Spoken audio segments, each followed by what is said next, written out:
Ayer el secretario de Hacienda presentó formalmente lo que es el paquete, el presupuesto de gastos para el gobierno federal, de ingresos y de gastos también 2021, que es algo importante en la vida de todos porque determinará y marcará mucho la economía nacional y la economía también regional y de cada uno de nosotros.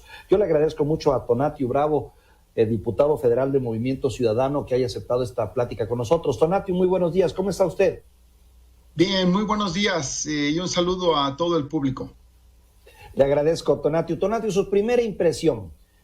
¿Qué impresión le deja este informe, este presupuesto, este proyecto que presentó el gobierno federal? Bueno, el primer tema es que en materia de ingresos todo sigue relativamente igual, es decir, la misma estructura de impuestos y de carácter fiscal que se tenía de manera previa a la entrada a la presidencia de la República del presidente Andrés Manuel, es la misma estructura que subyace de recaudación. Hay un marco legal. Sí. Hay un marco legal ¿Positivo o negativo? Sí, positivo. Yo creo o negativo. Que es negativo porque sí se necesita una reforma fiscal. Se necesita que el presupuesto sea más grande. Ahora, ahorita en este momento a lo mejor no es el tiempo para hacer una reforma este año, pero sí hace 2 años se debió haber hecho. Ahora, sí le cambiamos el marco legal porque ahora ya no hay condonaciones fiscales y hay una serie de pasos para evitar la defraudación fiscal. Eso ha permitido fortalecerla. Ahora, en cuanto al gasto, nosotros discrepamos porque se mantiene una gran obra como el Tren Maya, que capta muchísima cantidad de recursos y sin embargo no se aprueba el ingreso mínimo vital por 4 o 5 meses para la población. Nos parece que esto sería muy importante que se pudiera aprobar. Se incorpora con nosotros Jimena. Jimena, ¿ya te tenemos? Ya estoy, muy buenos días, Tonatiuh Bravo, aquí me encuentro. A mí me gustaría conocer su opinión en torno a ese presupuesto para el 2021. Se está apostando a factores externos como la por sí misma de las remesas que envían nuestros connacionales y el precio del petróleo. ¿Qué opinión le parece a usted que se apueste tanto a estos factores externos, insisto? Bueno, si hay una crisis es la crisis de ingresos. Al caer el Producto Interno Bruto, obviamente la captación fiscal también tiene una caída, no de similar magnitud, por fortuna, porque se ha evitado la defraudación fiscal, por un lado, y por otro lado, se ha exigido el pago de recursos que se adeudaban al fisco. Pero en materia de ingresos es el principal problema. Y claro es que las remesas, la verdad es que la solidaridad de nuestros compatriotas que están en Estados Unidos con sus familias es infinita y pues ha ido a la alza. También ha ido a la alza porque la depreciación del peso ahora está en promedio 22.50, ha hecho que el valor de las remesas sea un poquito más grande, pero igual lo es el de la deuda externa. El de la deuda externa, pues crecimos a poco más del 52.5% del PIB. La deuda la teníamos en 45, 46 puntos. De manera tal que pues, los compromisos de gasto van a ser muy, muy fuertes, muy importantes y evidentemente no se crean ustedes que va a haber mucho margen de donde disponer. Por eso, gasto como el Tren Maya nos parece que debería valorarse si la parte principal se realiza hasta el próximo año y ahora se atiende el tema de ingreso mínimo vital. Tonatiuh, se habla mucho de estas cifras que para nosotros prácticamente son difíciles de entender, ¿no? 6 billones, 5 billones, bueno, se tiene presupuestado un gasto de 6.25 billones de pesos. 2 preguntas, ¿cuentas alegres, demasiado optimistas, ficticias? Y lo más importante, ¿cómo repercutiría en el bolsillo de cada uno de nosotros, del mexicano promedio? Sí, lo que a mí me parece que va a ser un poco difícil es que la recuperación económica se pueda dar mientras no se resuelva el tema de la pandemia.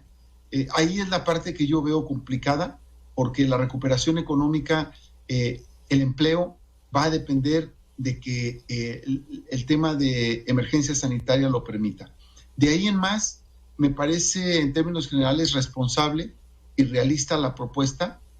Sin embargo, evidentemente estamos frente a una situación muy difícil para familias que perdieron su ingreso de manera parcial o total. Y ahí es donde yo creo que debe solidarizarse el Estado mexicano, dado que fue el Estado mexicano el que les pidió quedarse en casa. Sin embargo, se privilegian mucho los programas sociales. Yo noto que se privilegia los proyectos del presidente, del gobierno federal, que ya sabemos cuáles son, algunos muy criticados, pero también se privilegian los programas sociales que se van a mantener, que es son muy asistenciales, por utilizar un término, Tonatiuh. Claro, sin embargo, ahí también hay algunos cuestionamientos. Por ejemplo, llevan los estudiantes 5 meses prácticamente en casa, sin tenerse que trasladar, y las ayudas sociales que llegan por concepto de becas, pues se diluyen. ¿En qué se gastan? ¿Cuál es el aprovechamiento que pueden tener los estudiantes de eso? Es justamente lo que habría que valorar. Nadie está planteando que se quiten de la noche a la mañana, pero sí que cuando menos se administren en forma adecuada. Y esto no basta, porque muchos padres de familia perdieron su ingreso y la beca, en este caso, no viene a sustituir el ingreso que los padres podrían haber perdido. Jimena.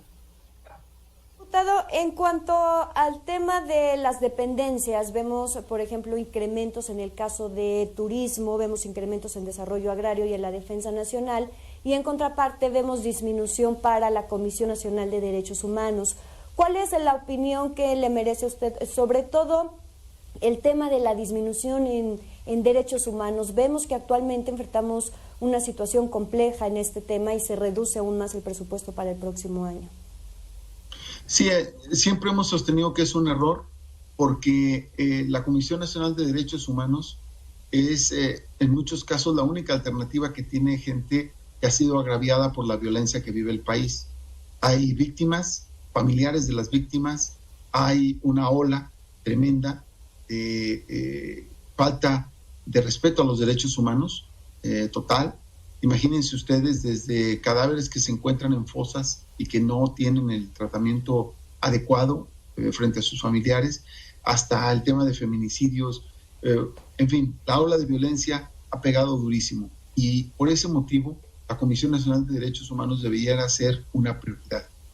Ahí en eso nosotros evidentemente no compartimos el criterio. ¿Cómo quedan los estados? Que finalmente es donde está la mayoría de los mexicanos. ¿Cuál va a ser la situación de los estados en el interior del país, Tonatiuh, a su juicio? En materia de participaciones hay un promedio de pérdida de 6 puntos, 6% hacia abajo. Es el promedio que bajan las participaciones. Se mantienen en algunos casos las aportaciones federales, y en algunos de los ramos que se denominan de coordinación fiscal, por ejemplo el 33 y otros más, es variable.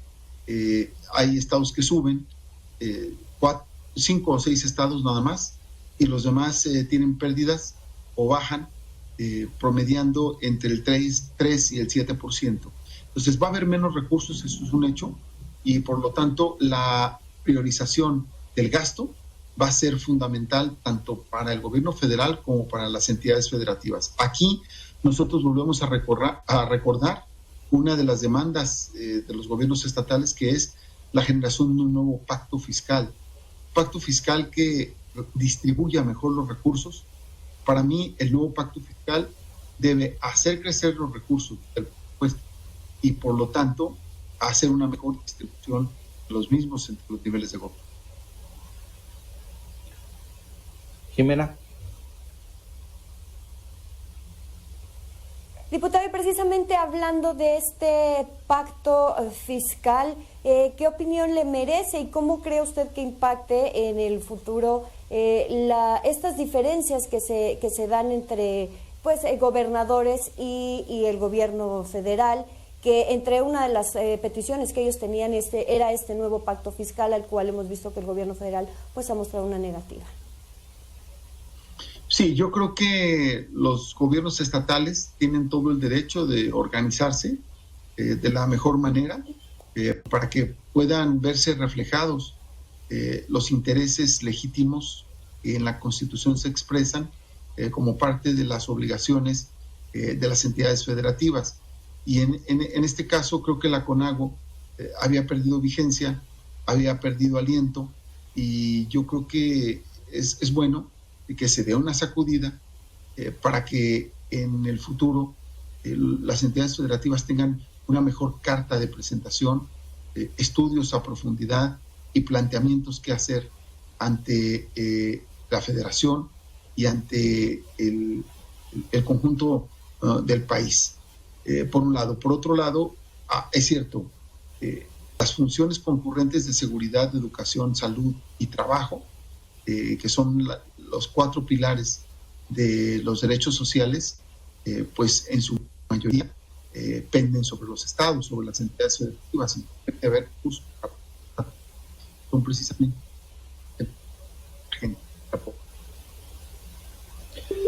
Finalmente, Tonatiuh, le preguntaríamos, ¿quedó usted satisfecho dentro de lo posible? Está claro que la cobija es poca y corta y que no alcanza para todos, pero finalmente ve usted un presupuesto razonable, maduro, centrado, con posibilidades de realizarse. Yo creo que en algunos indicadores, en el marco macroeconómico, creo que más o menos es realista, excepción hecha por la variable de la pandemia que no la podemos predecir. Sin embargo, en el renglón de gasto y en el renglón de materia de coordinación fiscal, me parece que hay mucho por hacer. Yo, la verdad es que en el caso del Tren Maya, sí valoraría qué se hace este año, qué se hace el año siguiente, con la finalidad de que la población pueda tener un ingreso mínimo vital, que recupere o haga un resarcimiento de entre 4 y 5 meses por haber atendido la emergencia sanitaria. Pues le agradecemos mucho este intercambio de impresiones, este primer intercambio de impresiones de una serie de reflexiones que se estarán dando en los siguientes días, seguramente, Tonatiuh, una vez que conozcamos más los detalles. Ahora sí, la letra chiquita, ¿no?, que siempre también esconde trampas o esconde también datos que se nos escapan. ¿Algo más que quiere usted agregar rápidamente, Tonatiuh? Vamos a tomar con toda seriedad el análisis del paquete de primero de ingresos que tenemos de aquí al 15 de noviembre para poderlo procesar, y enseguida el tema del presupuesto, dado que los ingresos pasan a las 2 cámaras, diputados y luego senadores, y luego ya nada más la pura Cámara de Diputados resuelve el tema del presupuesto, y tengan la seguridad de que se va a hacer un trabajo a profundidad para que el presupuesto, como tú lo dijiste al inicio, este gran factor, esta gran palanca que empuja al país en uno o en otro sentido, pueda hacerlo de mejor manera en este año crucial para México. Muchas gracias, Tonatiuh. Gracias por esta entrevista, le agradecemos mucho. A la orden. Que tengan buen día. Tonatiuh Bravo, diputado por el Partido Movimiento Ciudadano. Gracias, diputado federal. Vamos a una pausa muy breve, estamos de regreso.